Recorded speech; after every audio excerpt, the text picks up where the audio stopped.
Introduce the topic. I didn't know what you were gonna do. I didn't realize that you were gonna bring the inhaler out, man. Fine, I'll speak whilst you inhale. Yes, Casanovian. So yeah, in this live stream, we are going to have a discussion about how to easily attract women when you've got a super busy schedule, you've got a hectic lifestyle, you don't feel as though you've actually got the time to go out there and meet people.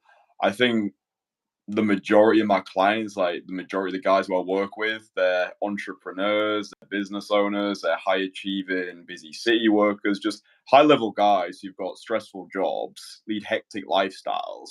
And I thought it'd be good to get a discussion with you because it's been over a year now since we worked together. And I think where you started to where you're at now, I think you would be a voice that people would resonate with, because I think you fit into that category where you've got a lot going on, you've got high ambitions. So yeah, I just kind of wanted to pick your brains really on maybe how you've gone about doing it. You know, obviously we worked together in Warsaw, and I think the important thing is, can you replicate the results when you go back home? Yeah, it's like it's the same thing with it's like, this is why I don't like these like one-off coaching sessions. Oh, come change your life in a day. Yeah, but do like what happens 6 weeks later, 6 months later, a year later? The guy's usually in the same position that he started because he's got no support, no feedback, no accountability. So yeah, maybe before we kick off, if you just want to introduce yourself to anybody who doesn't know you yet, that might be useful. Yeah, absolutely. My name is EFREM, born and raised Bay Area, California. So from the States, came across Kristian's content just about a year ago, a little over a year ago now. Reached out to him within a week of seeing his approaches. The thing that put me over the edge was I saw some of his clients doing videos with him. And so I saw his, not only Kristian's results, but then the results that he was able to produce within other people. And that was the selling point because that's what I was looking for. And in fact, I wasn't looking for it actually. I had just gotten laid off from my programming job, and I was in a place in my dating life where I was just not getting any traction. I mean, I was just swiping through dating app after dating app. I was mass DMing girls on Instagram. Every third month, I'd work up the courage to go out to a venue on my own and try my best to shoot my shot at the bar or the club, and just nothing was coming of it, as you boys, I'm sure, know. So yeah, I reached out to Kristian. We went through some troubles to get together, but it made it more worth it in the end. So we met up in Warsaw. He gave me the playbook, so we hit the pavement for 30 days in a row. And yeah, I just went from somebody who's pretty much ineffective as far as dating to somebody who's an offensive weapon now. And I say that because, I mean, I can pretty much shoot my shot on command, which it's still kind of surreal for me to say that. But now I've got proof of it on camera. I've got proof of it with other people when I do sessions with them, and it's just great to know that my dating life has changed around. And do you want me to go right into the topic? Because I had some thoughts on it also. Go for it.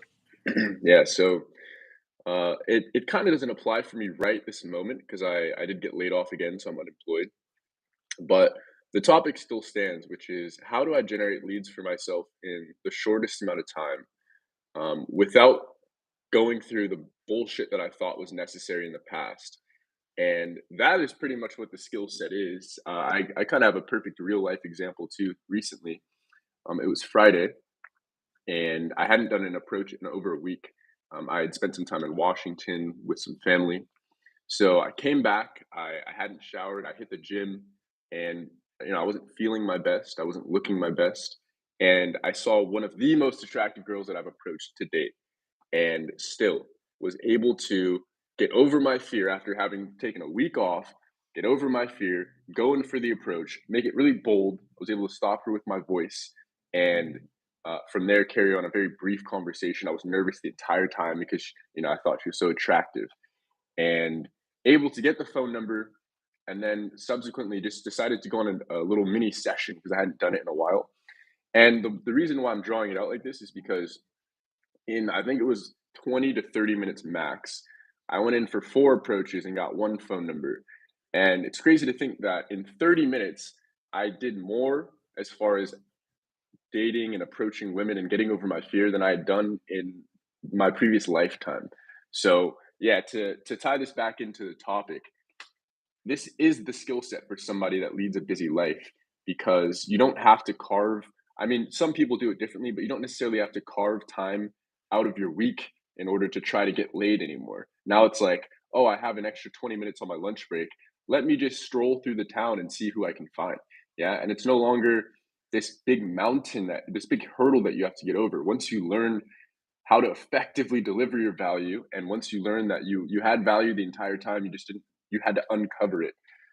It just opens up the world. And so, yeah, it's a great skill set for somebody that leads a busy lifestyle, I think. Yeah, I think it's the most viable option for a lot of guys as well, because I know the guys who I work with, yourself included, it's like, what other option do you have? It's the most logical option out there. Like I don't want to be swiping my life away on a screen. I don't want to be going to grotty nightclubs. I don't want to try and get girls through my social circle because that always leads to disaster. It can get messy. So it's Yeah, like, okay, realistically, the only way is through organic face-to-face. I think you laid out the blueprint really effectively there. The way that I would advise anybody to get this skill set, I think at the start, you just need a massive hit of immersion, which is what yep. we had together in Warsaw. I don't even offer that program anymore. Like you Yeah. were an early adopter, Early and bird special. yeah, like just well done for you for getting in early. Like, people are still early now. That's what people don't understand. It's like Yeah, if people come across my content a decade from now, they ain't going to be able to afford me. So it's like yeah, the gold mine that people are sat on is insane. So you got in early. We had a full 30 days together in yeah, Warsaw. And it's funny because the thing that drew you to me was the client case studies. And you yeah, became a case study. It's like yeah, you became the next success story, which that's what it's about, though. It's like people pay me money, I get them results. That's it. Like yeah, no one actually gives a fuck about how I'm going to get them there. It's what do you want? Tell me how you want. Like tell me what you want. We'll just get it, dude. Like it's a whole like give people a destination rather than the plane ticket. You want to get to Hawaii, you don't really give a fuck how you're going to get there. You just want to get there. right. So I think yeah, the only viable option left for the majority of guys today is organic face-to-face communication. I think the playbook that you lay out, right, big hit of immersion. Like there's no escape from that. That's why I say just try and get 100 direct call approaches done ASAP. And I think the important thing, which is always learn day game, don't become a day gamer. It's like massive hits at the start just to get over that initial inertia, those self-limiting beliefs. You don't know what you don't know, so you need someone to just give you the no bullshit feedback. Otherwise, you spend the next two years of your life pissing your time away. Nothing's changed apart from now your self-limiting beliefs are even stronger because it's like, oh, this doesn't work. No, it works as long as you do, right? So big hit of immersion at the start, and I think the important thing is integration, which follows the immersion. So the way that you're playing the game now is you're not going out for deliberate day game sessions. You might do that once in a while just to top up the pipeline. It's fun as well, right? Right. It's fun to just Yeah. go out and be like, yeah, fuck. It's like a gym workout. But I think immersion followed with integration.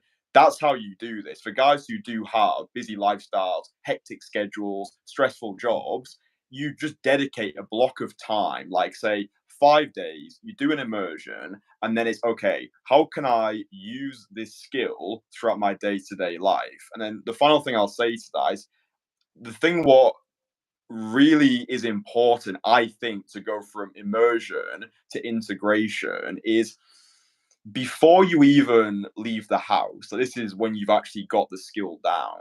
What I found to be most effective is before I even leave the house, I want to set the intention before I've left the house. So, okay, I've got the skill now. I know I can do it.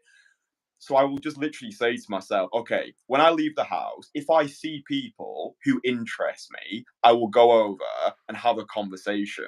I think that's the thing that trips so many guys up. They get the skill, but like they never actually set the intention to get the integration. So it's like a girl will just zip past them, and because they've not set the intention yet, it's like they've not become mentally lubricated. So they're just not ready to pull the trigger. So that's just like a really simple hack that I think anybody can use just before you leave your house. Just say that to yourself. Okay, if I see somebody who interests me, I'll go over. Now you're primed. Now you're ready. Now you're lubricated. And then when that Right. wife worthy woman does waltz past you, you're ready. you can go. So I think that's important. Immersion followed by integration with an intention.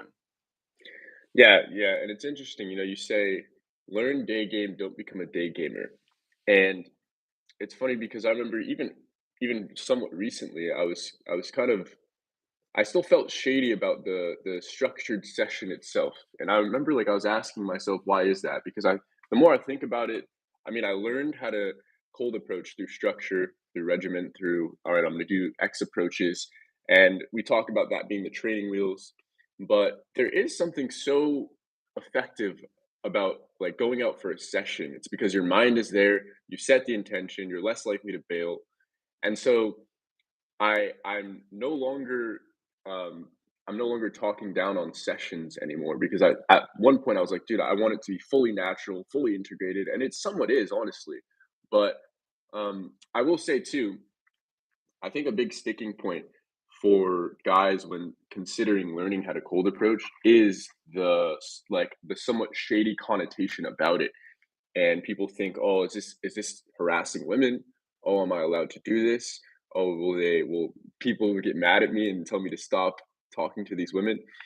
And you realize that this cold approach is literally just the lead generation portion of your dating life. So what used to be swiping on a screen for hours and mass DMing girls and trying to get drunk enough to go up, muster up the courage to go up to one or two girls a night, that has now been replaced in my life with a 15 to 20-minute session of just, you know what, I'm just going to go out. I don't have enough phone numbers in my phone right now. I'm just going to go out and meet some cute girls and do my best and get over my fear. And so, yeah, I think that it's worth shedding a different light on because what other option do people have? It's like, unless you're somebody who's famous, who has women draped all over you already, then there's no other way aside from going to the nightclub or going to the festival or going to like the environment to find the girl, which is how we're typically taught to do it. The only other option then is to swing the exact opposite way, do the hardest thing that you can imagine, which is just going up to the girl in public. And so it just so happens that cold approach, it's just taught on the sidewalk because that's an effective way to do it. That's where a lot of people are. That's where there's the most volume.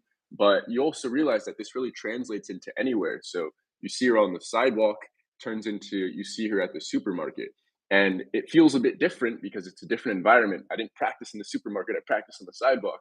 But the same thing applies. I walk over, I smile, I say, "Wow, you looked incredible." And oftentimes the results are more or less the same. So, yeah, I figured I'd just add that in. I think there's an unnecessary shadiness surrounding what cold approach represents, when in reality, it's just, you know what, fuck Tinder. I'm just going to go put my balls on the line and get way more effective, way better results. So, Yeah, no, I think it's a good point. I think just men these days do have a lot more sexual shame attached to their identities. I think they're walk-in closet heterosexuals, right? They're scared to have desires, they're scared to find women attractive. But for me, it's like I do view cold approach as the gentleman's way of meeting women, right? For me, if you actually want a creepy way, like what is genuinely creepy is just hanging around kebab shops at 3 a.m. on a Saturday night, hoping to get lucky with some drunk girl, or just like in a grotty nightclub, stood right at the back, thumping music, just preying on drunk girls. That's creepy. So if anybody wants to use that argument, oh, this is creepy, you shouldn't be doing this, go to Level in Liverpool on a Wednesday night. That you will find creepiness. That is the personification of creepiness. But I think as well, what's important is like it can be creepy, and but it's like it's only creepy if you're creepy. It's yeah. like if I was a chess player or a football player or as an anime artist, anything that I do is going to be creepy. Like cold approach is just an extension of our personality. So if guys are getting labeled as creepy, it's not the vehicle, it's the Right. driver. And that's why it's so important to get feedback on what you're doing. Like, I honestly can't stomach questions anymore. Kristian, I've tried this for 2 years.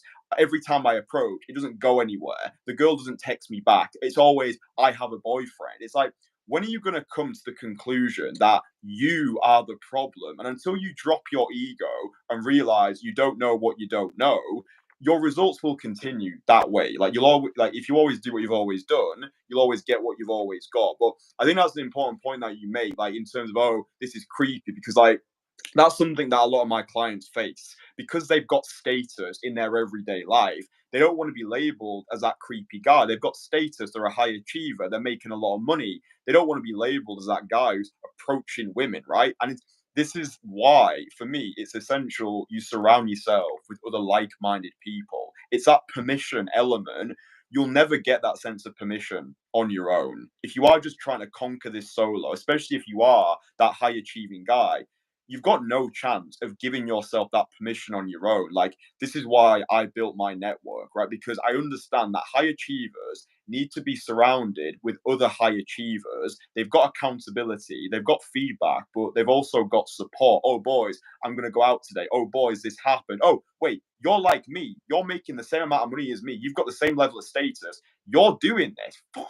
Like, I can do it as well. It's like the whole, like, before Roger Bannister broke the 4 minute mile, nobody thought it was possible. And as soon as he did it, every fucker started doing it. It's the permission which opens the floodgate for possibility. So I think that's important. It's like, yeah, you will most likely give off a creepy vibe if you're just a solo player who's trying to do all of this on their own. Find a network, find like-minded people, and learn from those, because I think you learn through osmosis. Yeah, absolutely. What do you think is so when we talked about like being creepy and just self-awareness in general, what do you think is the big hang up? Because I feel like it was a pretty easy concept for me to grasp.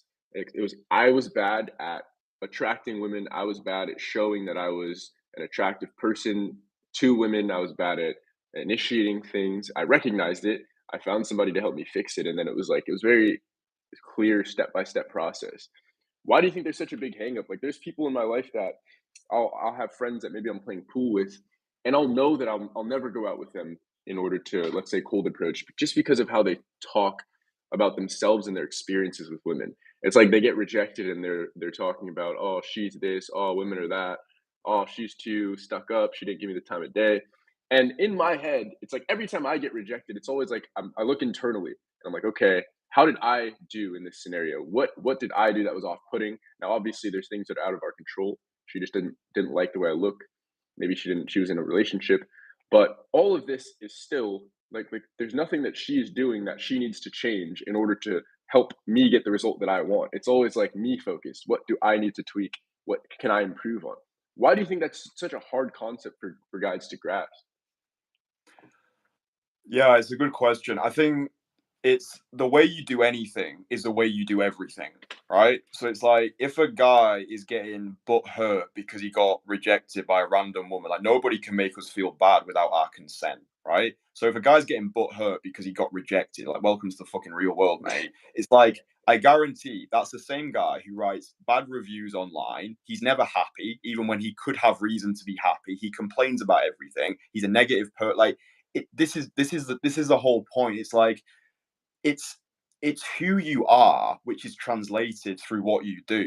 So it's Mm, like if you're already a negative person, if you've already got self-limiting beliefs, if you already feel as though women hate you before you've even stepped out the door, she feels what you feel and it translates that way. So I've always found, I mean, aside from it just being nerves as well, I think that's mhm, important because like even when I started, I'd have conversations where I was like, I feel as though I creep that girl out there. But it's like I've yeah, actually got the emotional intelligence to actually recognize it and laugh it off. It's funny, right? So it's like yeah, even I don't think anybody, I think everybody who's ever done this, you've just had car crash conversations where you yeah, did feel a little bit creepy, like fuck, I wasn't really warmed up there. It's like even the best football players have bad matches. It doesn't mean they're bad mm, players. They just had a bad game. So mm, like not taking it like to heart too much. But yeah, I think nerves definitely play a part.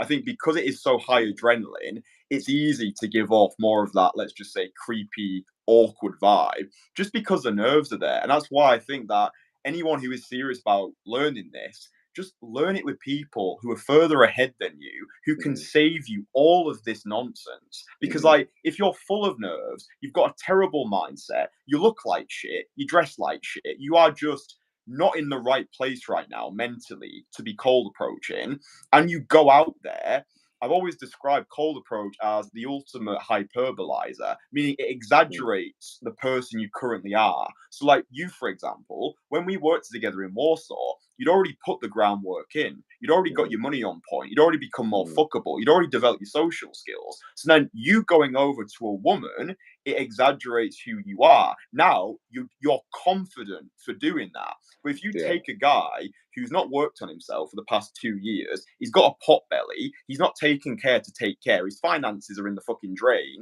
he's got a terrible mindset, he's spending all his time on social media consuming nonsense red pill content, be a hyper masculine man, like you need to become whatever the fucking jargon is. And like if that guy goes over to a girl, it's not confidence, it's right, creepiness because right, he's not become the person who's capable of achieving results in cold approach.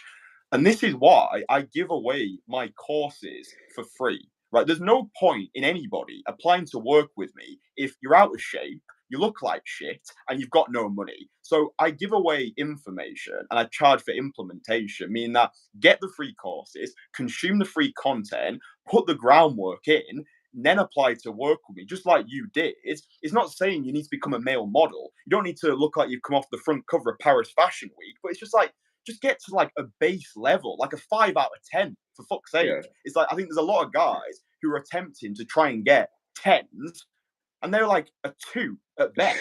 And it's like, well, yeah, what the fuck did you expect? It's like if you put your hand on the hob, you're gonna get burned. So I think, yeah, the whole like creepiness thing, I think guys just need to be more realistic with themselves. mm, Like, where are you currently at right now? What do you need to work on? Because I think for some guys, cold approach is the worst thing they can do.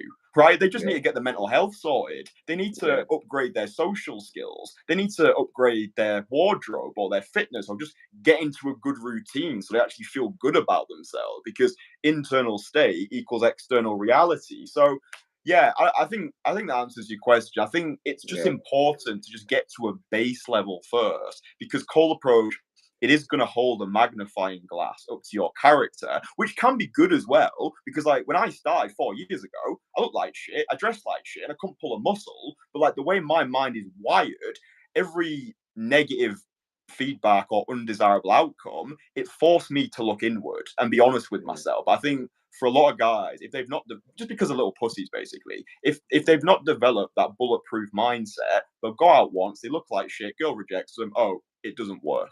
Yeah, it does work, but you need to actually work as well. yeah, yeah. I sometimes I wonder how long it would have taken me to build the skill if I hadn't reached out. Because I remember we had such a condensed period of time where every conversation I'd come back to you, you'd tell me exactly what you saw, exactly what you think I should improve on. Yeah, I imagine it's tough for guys that are trying to go about this on their own and they're watching along with your content and related content. Yeah, I feel like it's just so simple. It's so much simpler to just find somebody who's already really good at the skill and then can literally just teach you word for word, approach by approach, what you're doing wrong. This is what I saw. Um, yeah, I think it would have taken me hundreds of approaches to get like even proficient. Whereas with us, it took like a week, and I was already like getting results, getting dates with the skill set. It's kind of nuts. Yeah, for me, it's like I always think I'm right, but I don't think I'm always right.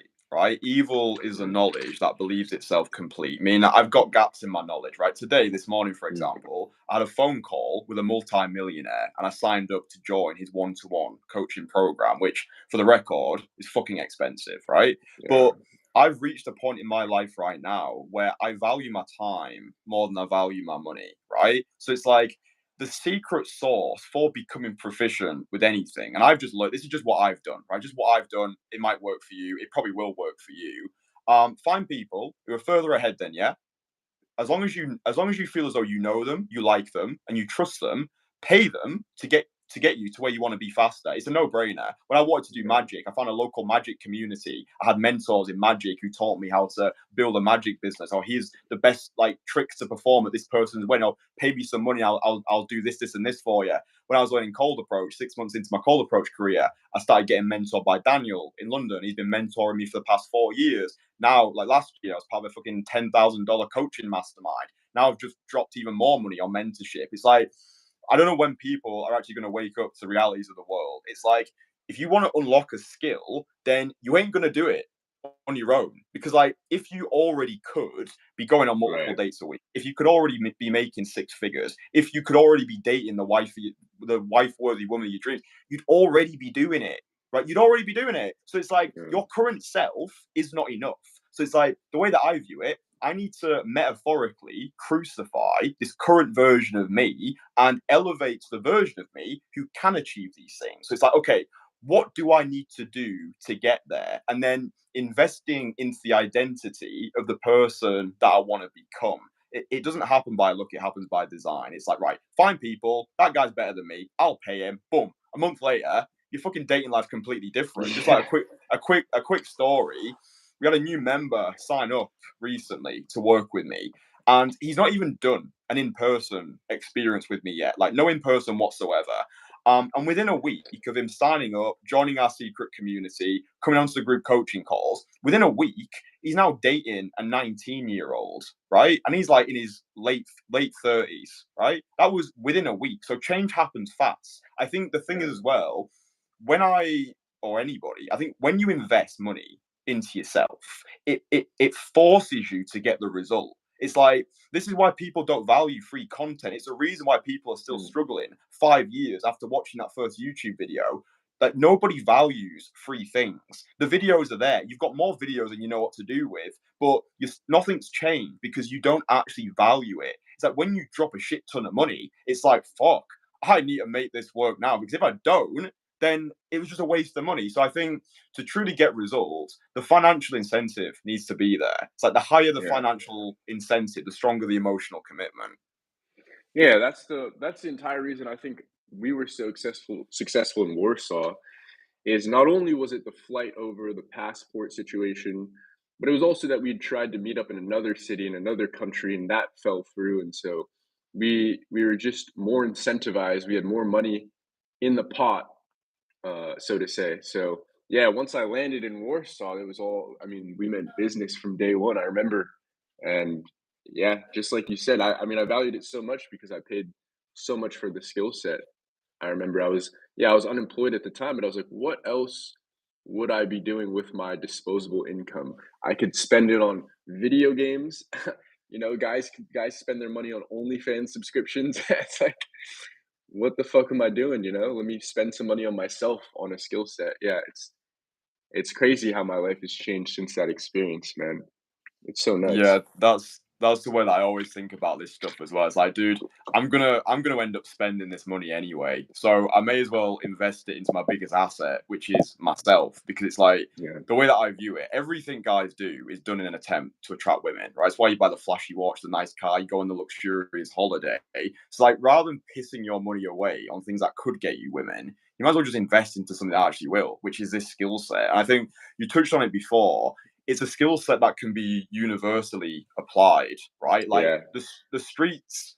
I always view the streets as like the dojo, right? The streets are the training ground where you get your reps in and you elevate up the different color belts. But like, you don't need to stay on the streets, right? Like, if I want to bring women into my life, I don't just think, oh, okay, well, I need to parade the pavements now. It's like, you've unlocked the skill set, which is to say, you've unlocked belief, right? right. Belief does follow action. So it's like, Yeah, wherever you go now, you most likely have an understanding that, oh, if I see someone who interests me, I think you were at a barbecue one time or something, and it's like, yeah, you can just bring it on. It's like, yeah, cool, barbecue, festival, or whatever, yeah, just like outside McDonald's, which I know is one of your usual haunts. yeah. But it's like Absolutely. anywhere, Starbucks. anywhere and everywhere, right? It's like, oh, there's a person. Hey, I can speak to them now because I've bypassed my own bullshit.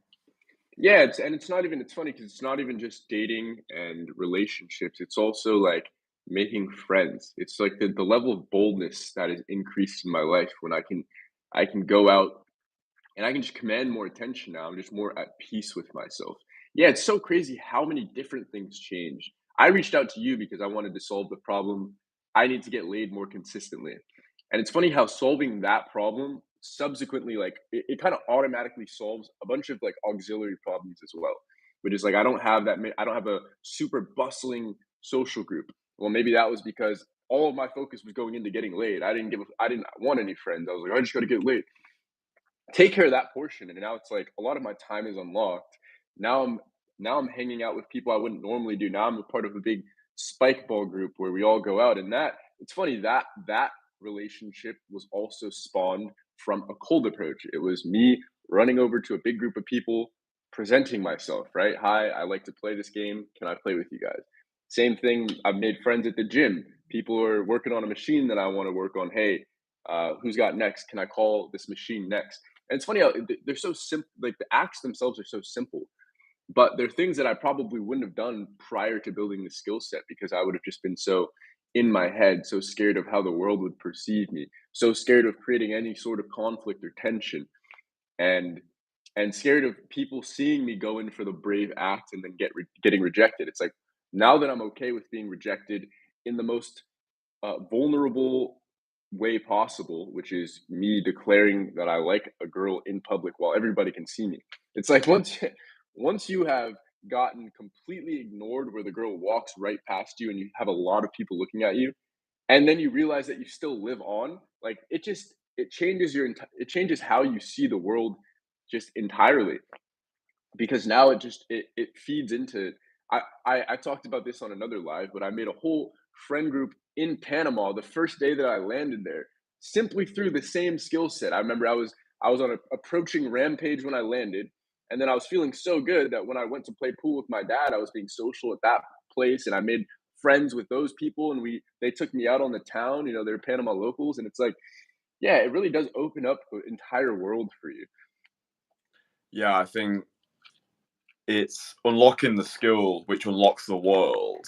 And I think you're right. I think the skill does make life more efficient because you imagine that if you don't have the skill set, then you don't ask that person, oh, would I be able to use this machine with you? So then Right? like your workout might take longer because you're waiting around like some cretin in the background. Oh, I hope he's finished on that machine. And then someone else Yeah, comes in and it's like, oh, yeah, I can't work out now, I need to go home. Or like if you need to just find something in the shop. I remember I went through a phase a long time ago where I was terrified of just asking shop assistants, like, where are the jeans located? It's just like, it's just this like being petrified to open, right? Just to yeah, start conversations with people. I think that's the super or one of the superpowers of this skill set. I think for guys who do have busy lifestyles, it's knowing that you can just open, that you can just like invite people into something. You can just say hello, you can say good morning, like fly by on your way to work, like just on your way to work. You can do approaches on your way to work during your lunch break, after work. You can even become like the social shaman. Be like, right, summon all your colleagues together. We're gonna go down the Drake and Duck for a pint after work. Like everyone come with me. You just start to become more of that like social leader and people naturally gravitate towards you just because you've got the balls to open, you've got the balls to invite, you actually got the balls to create social contracts with people that actually you realize people want to follow a lot of the yeah, time. I think oftentimes people are just waiting. My mom always said to me a long time ago, she's like, you know what, Kristian, if nobody made the first move, nothing would happen. I didn't realize she was giving me cold approach advice at 7 years old, but she's so right. I feel as though everyone is always waiting for someone else to make that first move. And I think the reason is everyone's scared of making the wrong decision. Everyone's scared of saying the wrong thing or inviting people into something and then be like, oh, nah, I'm all right, thanks. But like, I think what this skill gives you is you go from self-deprecation to self-adoration, meaning that you're just living your own internal party and people can come along for the ride. It's like, yo, I'm going to go to the Duck and Drake after work. Like, if people want to join me, do that. That'd be great. If like no one turns up, you'll probably meet fucking friends down the Duck and Drake anyway. You'll have a great time. And even if no one turns up, you know, you're living for an audience of one. So yeah, I just think it makes you more of a fearless action taker. yeah. It kind of has turned me into it's taken me from the follower, from the person that would wait passively for somebody to engage and make the first move, to the person that, like for example, will go out and then invite the friends out. Like I used to be deathly afraid of going out unless I had somebody right by my side, and now I'm the person that can create the space for other people that are scared to go out on their own and say, hey, I'm already out on my own. I've already made some friends. We're already playing pool. Swing by.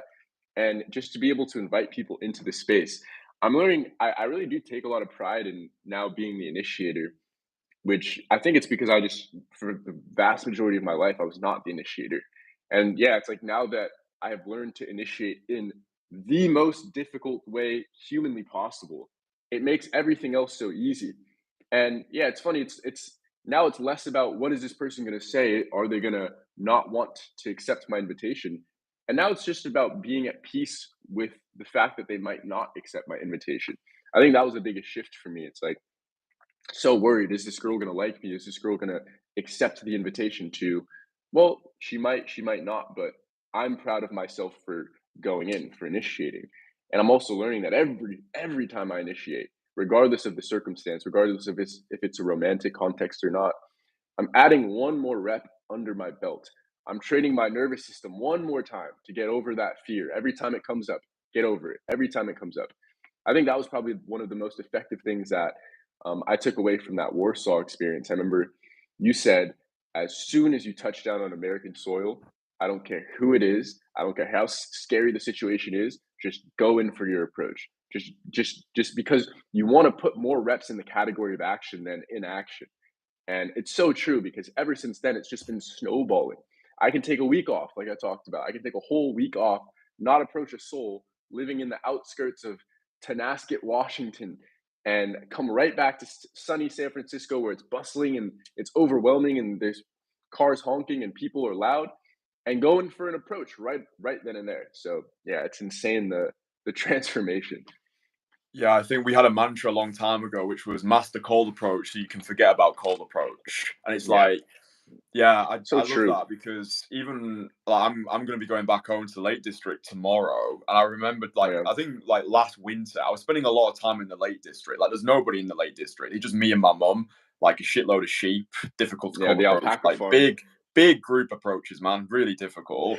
But like it's like a former version of me before I unlocked this skill when I return to let's say the real world, because I went from the Lake District to London, and it's just like it's absolute night and day.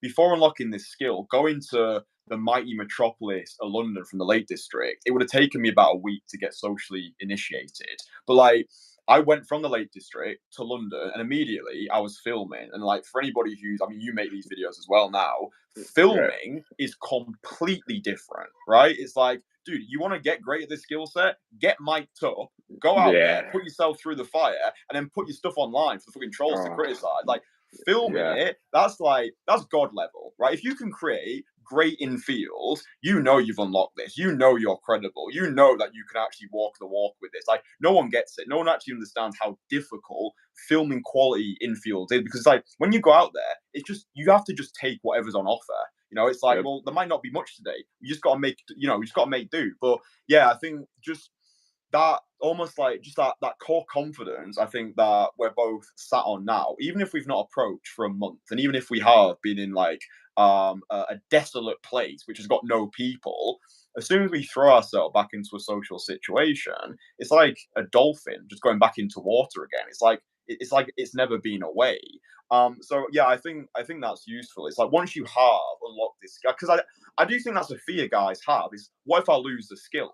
You know, like Yeah, yeah. what if I do like an immersion and then what if 6 months later I go back to square one? How did you handle that? Yeah, well, personally, I just never went back to square one.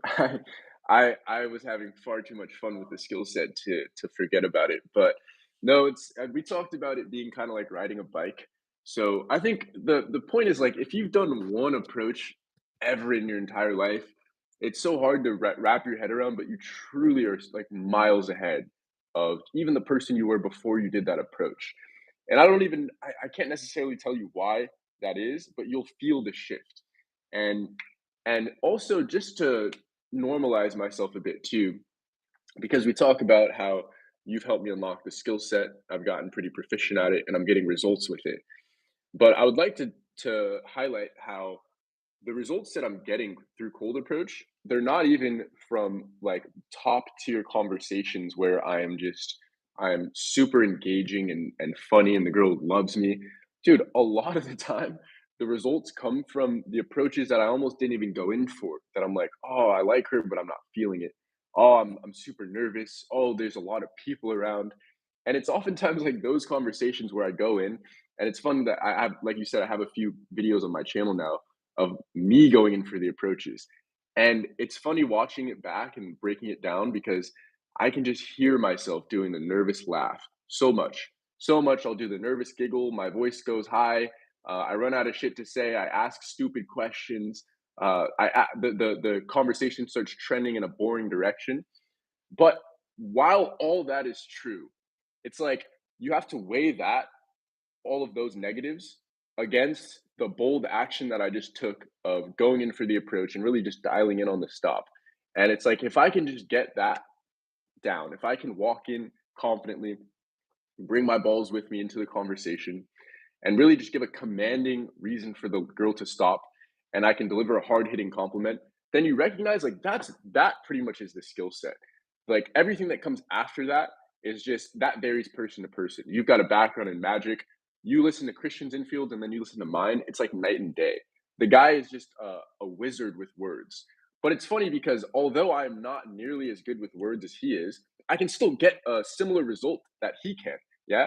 So it's like you don't have to be nearly as like socially capable as you think you do. Obviously, you need to learn some basics, but those can be learned through the actual action. Yeah, like we've got guys in the network, in the entourage, that are living, breathing proof of that. That they don't have the the best of the best as far as social skills, but they're learning through action. They're going, they're putting themselves in there. What better way to learn how to improv your conversations than to improv your conversations? Yeah, and especially to do it through a skill set like this, it's nuts. So all this to say, like you might think that the gap is a lot bigger than it really is, because I thought it was huge too. And I'm I'm on a live sitting on a live stream with the guy who taught me the skill, and I'm the same guy who a year ago walked up to a girl on the bench in Warsaw for the first time, and I was like, "Hi, you're beautiful. All right, bye." Like I'm the same person, you know. It's just so I always try to narrow the gap for you because it truly isn't as wide as you think. Like here's a better way to put it too. Um, I'd say like 99% of my confidence came after like my first 7 days of building this skill set. So like if you would have met me a year ago, I was like entirely different as far as like how I'm able to be perceived in public, as far as how I'm able to interact with people in public. Like as soon as I realized I'm allowed to go up to the pretty girl and deliver myself, and then as soon as I got some positive reference experiences, that's when my confidence skyrocketed. So you might be looking at this thinking, first I need to get to this guy's level of confidence, then I will do the approach. And I'm telling you, no, the approaches came first. First, I had to go through all the bullshit. And then I realized, oh, I'm allowed to do this. Oh, I'm allowed to project my voice in public. And then I became confident. Yeah. And then the approaches became even more effective because of that. It's like a snowball. Yeah, I think that's a super interesting point, and I think this is what people. I didn't used to understand it either. I thought that people invested into mentors because they wanted that mentor to tell them what to do. That's a Right. fallacy. I don't Right. invest into mentors for them to tell me what to do because I already know what I need to do. It's the Yeah. reason why I invest a lot of money into people is I want to learn how they think and I want to learn how Yeah. they act. That's the biggest difference between somebody who's making tens of millions of dollars and someone who's making like 20K a year. It's not necessarily like what they're doing, but it's like how they're acting, and most importantly, how they think. It's Yeah. like like me and a billionaire, we could both encounter the same problem. I guarantee that billionaire perceives that problem completely different to me. So again, it's evil is the knowledge that believes itself complete. It's like when people invest money into me, they learn through osmosis. But like what you're saying there, just being like feeling more confident in public, like speaking louder. That's something that guys always get from me. Like I speak Yeah. loud as fuck in public, and like when Yeah. guys first meet me, it's like it can be too much for them. Like whoa, I was not expecting this. I thought it was just all like some like online persona that you'd Yeah. concocted. It's like, oh my god, like he's actually the guy, like he's actually the person I thought he was. So it's like, I'm walking through the streets, I've got my fucking tank top on, I'm talking loud. I'm like, yeah, bro, like cold approach, great, day game, woo. And the guy's like, whoa, like this is so much. But like his system is just being shocked into action. Right? You don't have Yeah. a choice. You don't like when you work with me, you don't have a choice. You're gonna succeed. Like that's it. Yeah. He's like there is no other option, right? You've applied to work with me. You paid your money. Now we're on the fucking streets of London, Lisbon, or Barcelona. you're gonna get results. You're gonna get there. Like, too Yeah. fucking right. It's like you're in too deep now, brother. Like, I'm walking, I'm talking, I'm loud, I'm speaking obnoxiously. You'll see me do approaches. You'll see me get blown out. It all feeds into that sense of permission. Just the other thing that you said, which is just I think so crucial. Like, you don't need to be having 10-minute poetic masterpiece conversations. Like, you don't need that. Like, all Yeah. that matters with cold approach is open and close. That's all it comes down to, right? Seduction is basically sales. All that matters is opening and closing. That's like most of it, right? So I think really what we're helping guys to develop is like it's really within those first few seconds. That's really, I think, where the results Yeah. happen. But it's like, but like for me, the approach has already happened before the approach has been executed. So it's like it's who you are when you approach that girl. It's like all Oh, the that was things that good. you've done, like That was good. all the shit you've been through, all the reps you've done at the gym, all the improv classes you've gone to, all the previous approaches you've done in your Okay. life. It's like now when I approach that person, it's not me approaching her. It's like everything. It's basically my, Yeah. my entire chronology, my entire tapestry, which is being delivered to her. And it's like she feels that. So it's like this is why I try and get across to people. All this is learning how to deliver your value to the world. It's not what you have, it's who you are. It's like it's just unlocking this notion of belief. I really do think that is the most important aspect when it comes to cold approaching, making it more efficient. Just I think getting everything that we want in life. It's that notion of belief.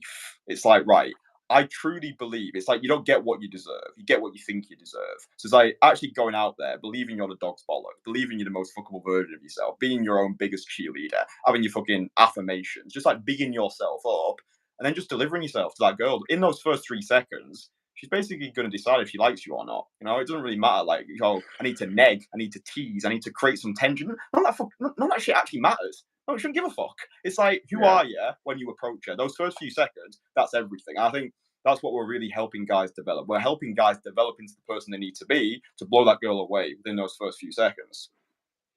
Yeah, that was money the way you phrased that. The approach has already happened before the approach has happened. I like that. The approach has already happened before the approach. It's so true because yeah, I did a live on my own channel about this too. This was Friday when I was talking about the approach that I did after going a week off, seeing one of the most attractive girls I've ever approached, going in and making things happen. And I remember saying right to the camera that that approach isn't what got that result. It's not like although I had a beanie on, I hadn't shaved, I hadn't showered yet, that wasn't who was going into that conversation. The person that was going into that approach was the person who's done 1,000 approaches in the past. The person who was approached in Poland, in Cyprus, in LA, in Vegas. Like I've done so many approaches, so many different environments, different countries that all of those approaches that are somewhere stored in my brain and analyzed and reflected upon, that is the person that went into that conversation, and that is why I was able to get results even though I didn't look my best, even though my conversation wasn't my best.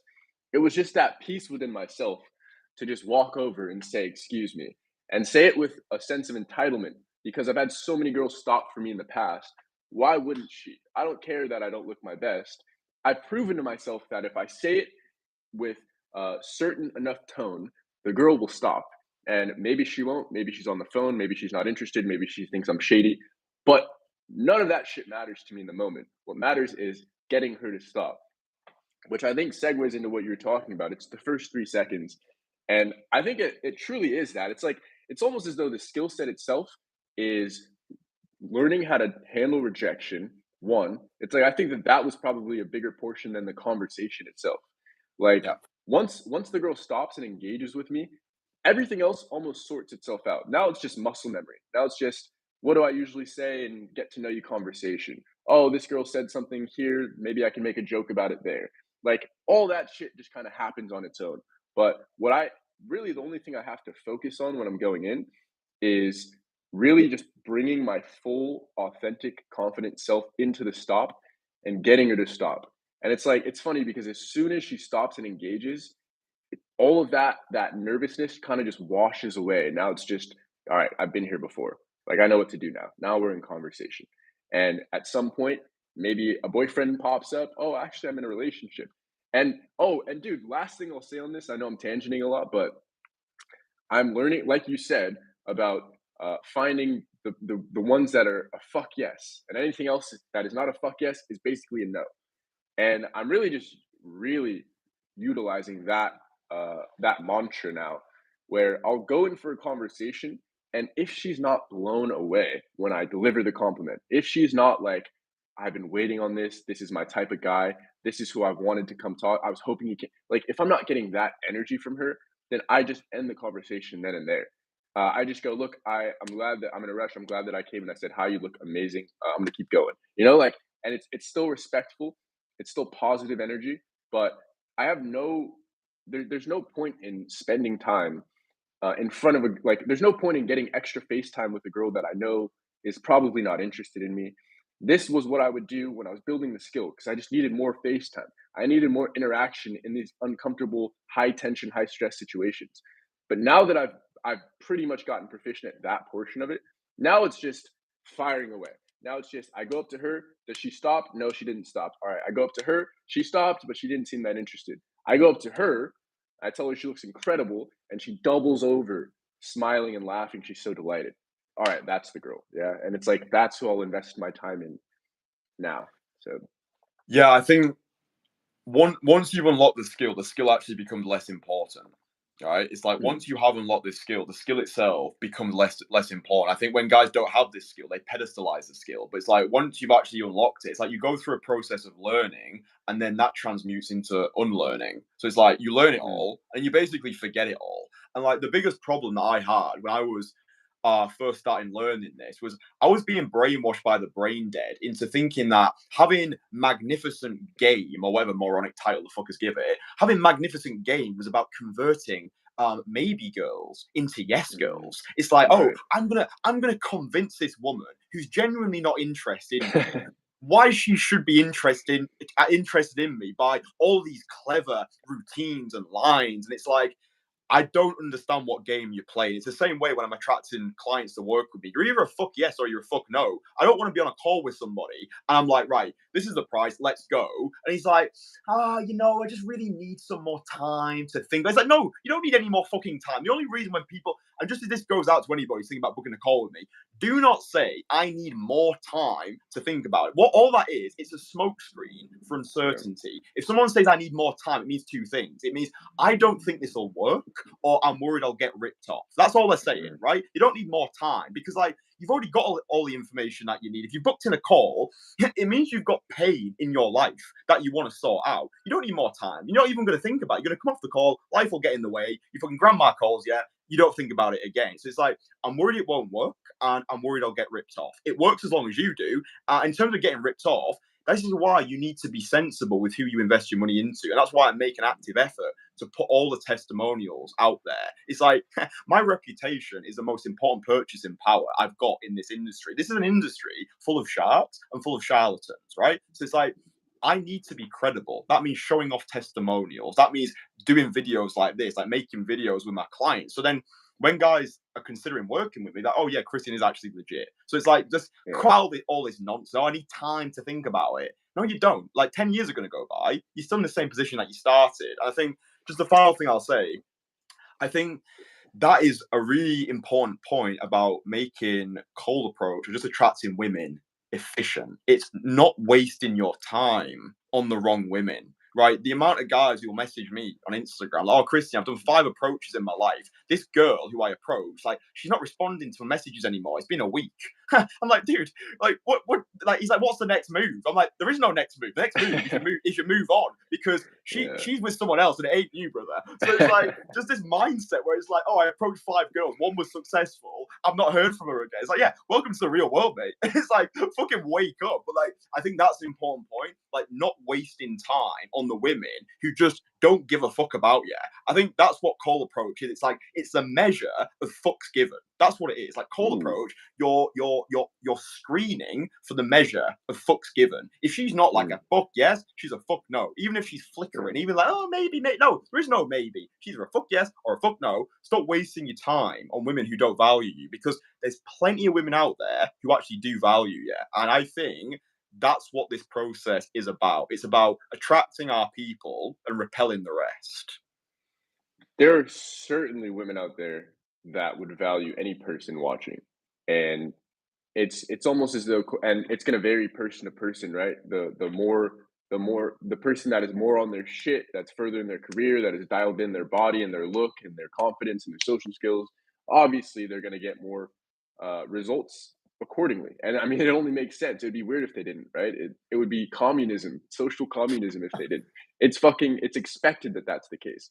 But yeah, like you said, it's almost like this skill set is really just like the ability to go in public and like raise your hand and just say like, "Who likes me?" You know, it's like that's pretty much what we're doing. We're just going into the real world. We're going up to the cute girls and saying like, "Hey, do you like me?" And eventually, you're gonna find one that does. Yeah, and obviously, like the work that we put into ourselves in the gym and all this stuff that we do is to increase those odds so that when we raise our hand in public, more girls like us next time than the previous time, let's say. But like it really comes down to just that. Like it's all just you presenting yourself, finding the girls that like you, and then running with those. And there are going to be some that don't raise their hand, and that's okay. Those are the ones that have the boyfriend that they're in a rush, they're not interested, um, and you just got to take it to the chin. And And but one she, thing I want to go on, go ahead. go on. No, I was just gonna say, and just the only way that I would view that is, oh, she just wasn't my girl. That's it. Yeah. That's how you that's how you deal with rejection. Oh, she just wasn't for me. But like that doesn't. But like, just I think just a quick thing is like, maybe she just wasn't your girl yet because maybe you just Mhm. haven't elevated into the version of you who's ready to receive these women. Because I do think we attract the love Yeah. we're ready to receive, right? We attract the love that we're ready to receive. So now it's like when I first started, maybe there were women who would have fucked with me, but it's like I hadn't become that version of me who was ready to receive those women. So just because she's a fuck no right now, it might be she turns into a fuck yes 2 years from now because you've become the version of yourself that you needed to be in order to attract that woman. So I think that's important. Yeah, and that's why Christian says that you want to get yourself to baseline before you reach out. There's no point in working with a guy that we know if he went out and raised his hand, 0 out of 10 women would be interested in him. Yeah. And there are plenty of guys out there, maybe some even watching the stream, but it's like it's something that you know within yourself. Yeah. It's like you know if you're 300 pounds overweight. So there are things that you can do that are completely within your control to increase your odds. And once you've gotten yourself to more favorable odds, then you can introduce a lead generating skill set like cold approach. And it's as simple as that, really. It's like a lot of guys focus on, I know this is a lot of guys, including myself. I remember I learned, oh, what do I do on dates? I learned, oh, what do I do in the bedroom? I learned all of these related skills, but I forgot the whole, like, I still need to get the date. Yeah, like none of this shit really matters if I've got a blow up doll to try all these moves on. Yeah, not an actual fucking person. So it's like I have to actually learn how to generate leads for myself. That is the most difficult part, and that's why this skill set is seen as like a superpower. Yeah, it's because the most difficult part is how do I how do I actually find the girls that are interested in me before I even can apply all of this relationship masculine frame theory that I'm learning on YouTube. You know, it's like so yeah. I just think this is such an effective way to go about generating the leads. Like I mean, we talked about this earlier in the stream. I don't really want to be forced into a nightclub. I don't want to be forced to buy drinks. I don't want to be forced to pretend like I want to go out in these little social events or with my coworkers so I could try to hit on one of them. It's like they're shortcuts to this stuff. It's just a shortcut. The trade off for it being a quicker route is it's going to be a more difficult route. So, but I'd rather do that. Use 10 out of 10 times. I'll take the shorter and quicker route because you pay with your time or money, like we talked about. Yeah, I think that's important for efficiency as well. I do think a lot of guys they're focused on closing before they can even open. It's like they might have an Mhm. amazing product, but they don't know how to market it yet. It's like if nobody knows about your product, then it doesn't fucking matter how great your product is. So that's why, Yeah, like you say, the lead generation aspect is so important. If you know at any given moment you can go outside, talk to 10 women, now you've got leads. It's like you never become needy in your life yeah, again. It's like, at any given moment, even if you're dating a girl and it's not working anymore, you've got abundance, right? Abundance is not always having, it's knowing you can have, right? The guy who's absolutely mastered cold outreach or email marketing. He knows, oh, all I need to do, send a few emails off, boom, I've got leads, I've got people to sell to. Seduction is basically sales. I think, and this is why I try and my target market that I try and work with, or I want to work with, is entrepreneurs, business owners, high achieving, busy city workers, because usually they've got this entrepreneurial mindset. They already understand the process. It's like, oh, I want to sell a product. So if someone wants to like sell an online course, the first thing after building the fucking course is like, get people interested. Like you say, get people to raise their hand. How are you actually going to find these particular leads? Then take them through the sales process. I think that is important as well in terms of efficiency. It's where you're finding the leads. Like the environment, I think, equates to the efficiency. So, for example, if you really like Latina girls, but you live in fucking Grimsby in the UK, then you're gonna piss your time away. You're never gonna find Latinas in Grimsby. So, like, if you like Latinas, and you can do what some of our guys in the Entourage have done, go to South America, then you're in an abundance of Latinas. Or maybe you're like girls who are into comic books, go to Comic Con. Maybe you like hashtag MILF shakes, like older women. You go to yoga classes, Pilates.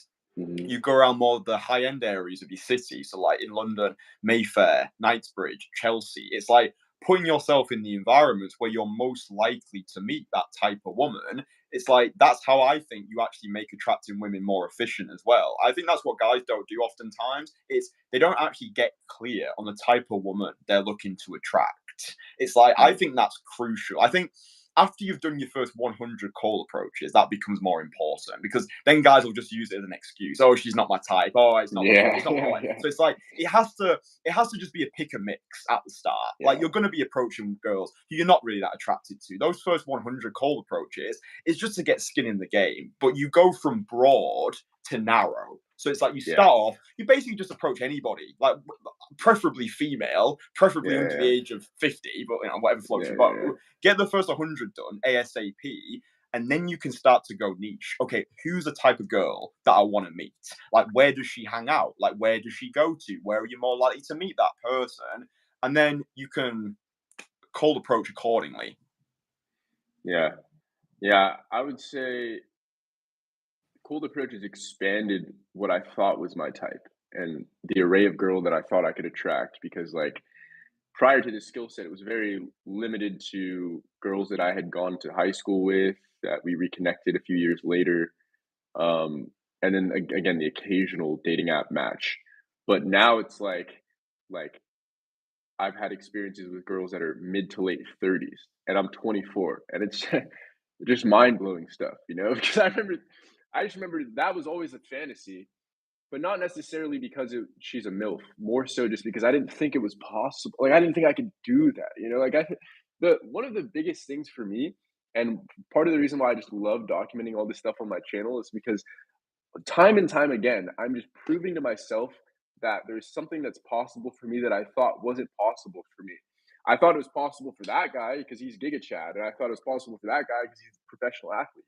But I didn't think I could. I didn't think I could pull mid 30s. I didn't think I could make something happen same day with a girl. Yeah, I didn't think I could go to a park where my friend has.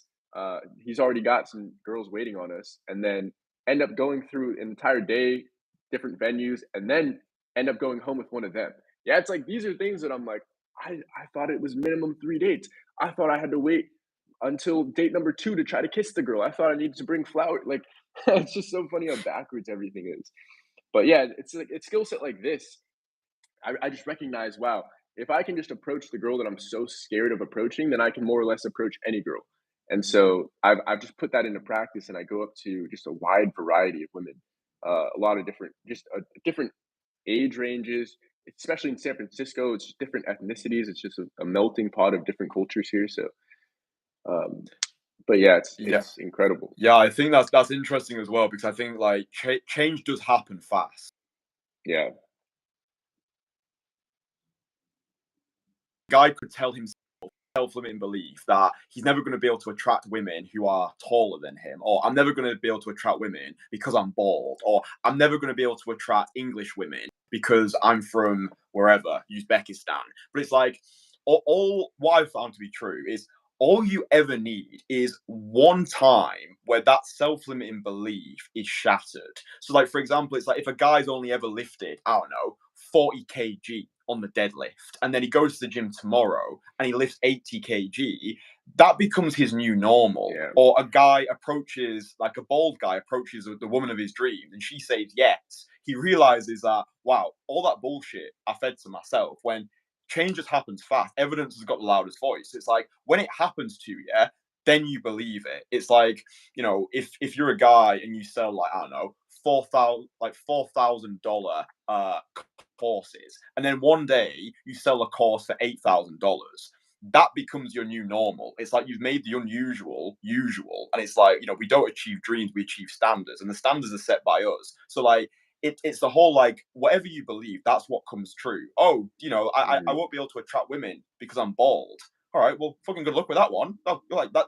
Good. Like, where do I sign up for that course? Oh, you're right. You're right about being shit. Well done. But it's like, it's just as easy to tell yourself, right, I'm bald. Who gives a fuck? Like, I love myself. If she didn't like me, whatever. There'll be plenty more people. So it's like, again, it's belief, it's mindset. But change does happen really fast. I think you're a perfect study at this, because when we got to fucking Warsaw, you were worried that the women weren't going to like you because you were black. Yeah. And it's like, Yeah.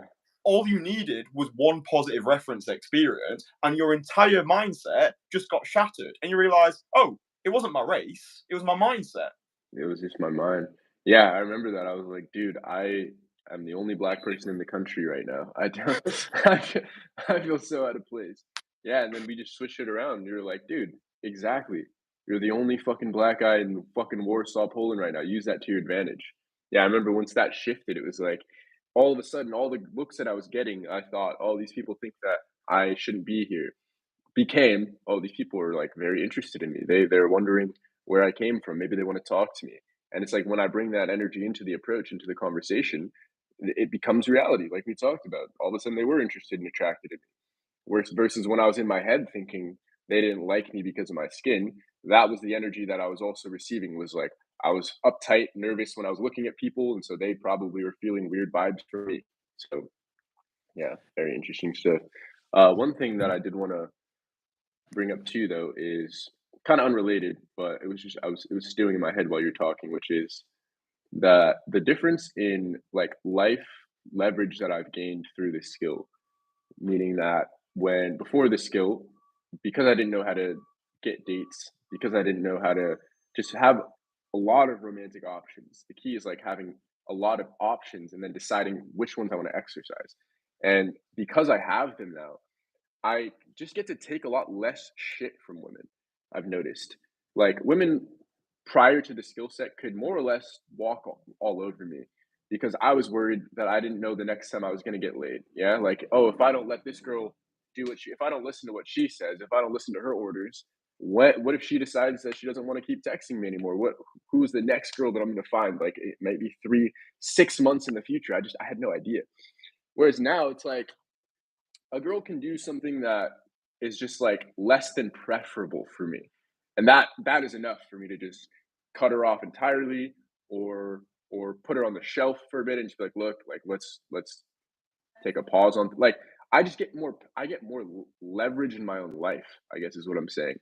And it's funny how a lot less it's kind of weird because a lot less of my time is going to the act of pursuing women, and now that time is just spent with women instead, which is funny because it's like it's probably the same amount of time that I was spending prior to the skill set trying to swipe on a screen and trying to DM and trying to go out. Same amount of time, just way less effective results. So yeah, I just thought that would be an interesting I piece to think bring I up. think that's really interesting though, because I think what you're hitting on there is basically the next problem that guys will face on, let's just say, their seduction journey, right? The difference between acquisition and retention, right? It's you Yeah, know, it's relatively there is a easy. difference. It's relatively easy to get people signed up to your product, right? Your marketing might just be exceptional, but if you've got a shit product, your churn rate, or the amount of people who say I don't want this Mm, product anymore, is going to be sky high. And that's one of my biggest issues with old school pickup. It teaches you how to get, it doesn't teach you how to keep. There's a big right. difference between acquisition and retention. It's like, I don't know about you, but like, I don't want to be pissing my time away on girls who I'm only going to see him once. It's like good night Vienna. It's like I Yeah, just see that as a complete waste of time. So it's like, and again, I think this is thinking a bit too many steps ahead if guys are right at the start. If you're right at the start, don't worry about any of this shit. Just focus on acquisition. Just focus on yeah, not even acquisition. Just focus on marketing. Just focus yeah, on building an outstanding product, putting yourself out there 100 times, 100 direct call approaches. But like once you have developed proficiency, you're going to reach this next problem, which is, dude, I'm getting so many girls, but how do I actually keep these girls? I think that's probably a discussion for another time, like actually going from acquisition to retention. It's like, oh, I've got these people who are paying me money, but how do I keep them? Like, how do I make them want to pay me money? Like, keep paying me money? Like, how can I create an offer which is so good that people can't live without it? That's how you retain people. It's like it would be a loss if they lost you. Like making yourself truly irreplaceable. That's I think the strategy. Like it's irreplaceability which leads to retention. But I think you make a good point there because that's a waste of time as well. You know, if a guy has got skin in the game and he's just learned the 5 minute sales pitch, he's learned how to present himself in a certain way. But now, when he's becoming a recurring crossover character in these women's lives, the mask starts to slip, and the yeah, woman realizes, oh, you're not actually that guy. You were just very good at performing. You were very yeah, good at faking value, which is basically what old school pickup was. It was how can I fake the personality traits of this high value guy? I don't like using the terminology, but just so we know what we're talking about. You know, how can I mimic the traits of a high value individual rather than what I believe I'm teaching, which is become that guy, like actually yeah. become that guy. So you don't have to fucking, Fake masquerade anything. as this pantomime character. You actually have become that person. So yeah, I think you make a really good point there. The difference between getting girls and keeping girls, because that's a whole Yeah, different animal. yeah. You kind of laid out my journey there, which is, it was going from scared to be in conversations, to initiate conversations, to getting a sales job, going door to door, learning different skills, getting into that pyramid scheme, learning how to present myself, sell a product, recruit people. So it's like all of the retention aspect was kind of built before I met you. And I think that's why when you say I got rapid success, that's a huge key is that I'm never going to be a finished product. And I was a lot closer to a finished product when I met you than I was, let's say, at 18 years old. And so when I met you at 23 in Warsaw, that's all I needed was that plug-in part, that playbook that you were able to give me. I just needed the lead generation portion of it. Everything else I had sorted out, and that's why I was reaching out to you. I was like, dude, Christian, I'm making over $100,000 a year. I'm 23 years old. I'm fucking as ripped as I've ever been in my life. My body fat percentage is so low. I'm benching more weight than I ever have. Like, where are the fucking girls? I didn't get it. I was like, dude, I thought that like this is the place I needed to get to. Do I need a few more 100,000 in the bank? Do I need a Rolex and a nice car next? Is that like the next step? But all along, all I was missing was this portion of it, which is, dude, you've got a great product. You just suck at marketing. You're just the worst marketer ever. And that was the case for me, is like I had this decent fucking product, which was myself and who I'd become. But when it came to like marketing myself, it was like, hi, I thought you looked cute. All right, fine. Like that was my marketing. And that's why there was such a big gap in my dating life. So once we fine tune the marketing, now it's just that's why everything seems to have fallen into place for me so quickly. Is because that was the portion that I was missing. And that's the portion that Christian solves. And he solves it better than anyone I've seen. Yeah, I think that is interesting because it's like I don't know. I think it does like because there was such a contrast between who you were and what you were presenting on the streets, right? And I think like Yeah, that's yeah, the yeah. issue a lot of guys face. It's the whole like working your bollocks off to buy a Lamborghini and being too scared to drive it. It's like you've got the Lamborghini, you've got the keys to it, you are just terrified of putting the Hmm. keys in that ignition. Like maybe you're scared of Yeah, crashing it. Maybe you're actually yeah, scared what other people are going to think. Oh, this guy's a knobhead. He's driven like all that stuff's going through your mind. So it's like you already had the product. This was like you hadn't yet developed the belief that your product was actually worthy of being placed on the shelf in the front window for people to actually look at, observe, and criticize, right? So I think that's why my target market is a market that it is. Like entrepreneurs, Yeah. business owners, high achieving, busy city workers. Like I'm sure working with broke students is kind of nice. I'm sure it might be an enjoyable process for some people, but it's like they haven't developed yet. They don't know what they don't know. The broker's a joke, so they ain't going to be able to pay the service anyway. So it's like, I think the final thing I'll say is I think you are more of an anomaly. I think that guys, when they look at someone like you, shouldn't be put off because there might be, let's say, a 38-year-old guy who's watching this. He's like, oh, fuck, he's 23 and he's done all this already. Right. It's like we're all operating on our own timeline. Like you're light years ahead of your age. Like, it's like you're 24, Right. going on fucking 44 with the knowledge and the skills that you've actually acquired. So we're all operating on our own timeline. Don't compare your first chapter to somebody else's 50th because we've all got different backgrounds. We're all starting from somewhere different. But I think what people can take from you, and I think what you do better than the majority of people that I've worked with, was you just wanted it. You just wanted it. That's all that separates you from 99% of guys who try, get butt hurt, it Yep. didn't work, and then go fucking cry into a heart-shaped pillow online. You just wanted it. You were prepared to do whatever it took to unlock this skill. The results speak for themselves. That's why, like, I just don't have time for people who want to take the piss. I don't have time for, I need to think about it. I need to ask my brother if I can do it. It's like, go fuck yourself. Like, there's no time anymore for excuse makers, action avoiders, fucking crybaby. It's like you either want it and you're prepared to go all in. If you're prepared to go all in, it would be unreasonable for you not to succeed. Like you have to be prepared to go all in. Like you have to want it. Like going halfway with half a heart, it only digs a deeper grave. So I think that's what guys can take away from this, from you specifically. You just wanted the skill. You were showing up every single day. Whatever I said, you did it. I said jump. You said how high.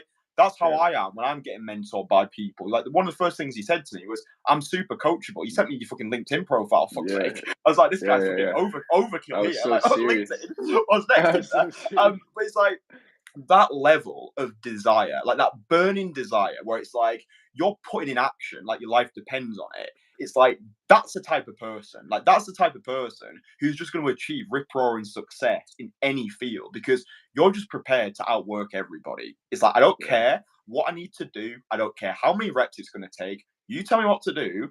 I'm gonna fucking do it. And I'm exactly the same as well. When I invest, as just the final thing is like that's the important thing.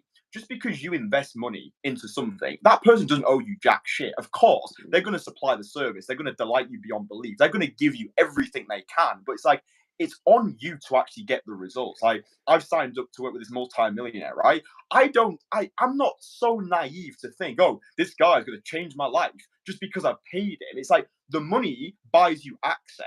It's up Mm-hmm. to you what you do with that access, right? I get to spend the month with this multi-millionaire. I'm going to learn a lot from him, but it's like it works as long as I do. Like if he says do this, this, and this, I'm like, dude, I paid you so much money, I should get results in this, like straight away. It's like buying a book and expecting the information to just sink into your brain Mm-hmm. without even fucking reading it. It's like the money buys you access, but you need to bring your best self in order to get the best results.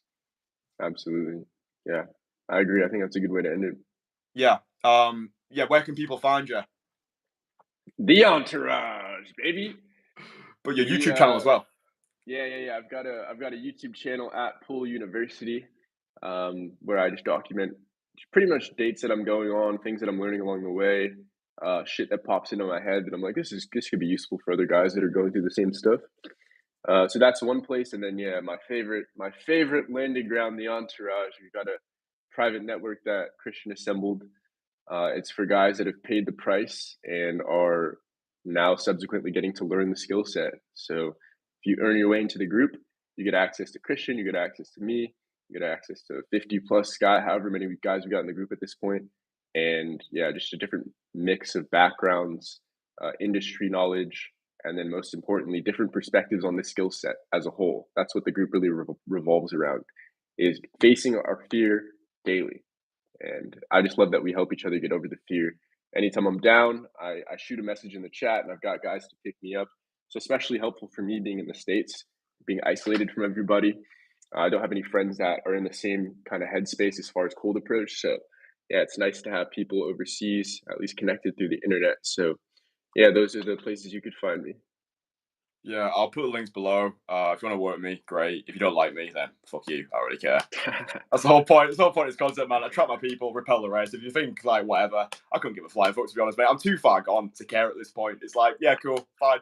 But yeah, I'll put the link below. If you want to work with me, do that. Click the link. I'll put your links below as well, so the guys can go over and cross pollinate, and they can follow your journey, because I think you're creating a very unique piece of content right now. It's like you're Thank you, documenting man. the becoming, no, rather than the being. You know what I mean? It's not like, Mm, oh, I figured all this out. Like you're in the trenches and you're mhm. documenting by doing.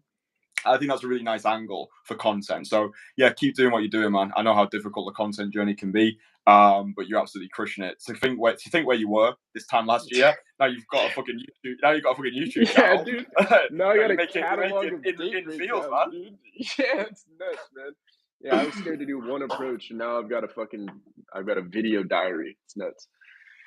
Nice one. Right, we'll leave it there. Links below for everything. Thank you for dedicating your time to this live stream. Appreciate you very much. It's been good to touch base. Absolutely. And enjoy the rest of your day. All right, brother. All right. Stay sexy. Hey.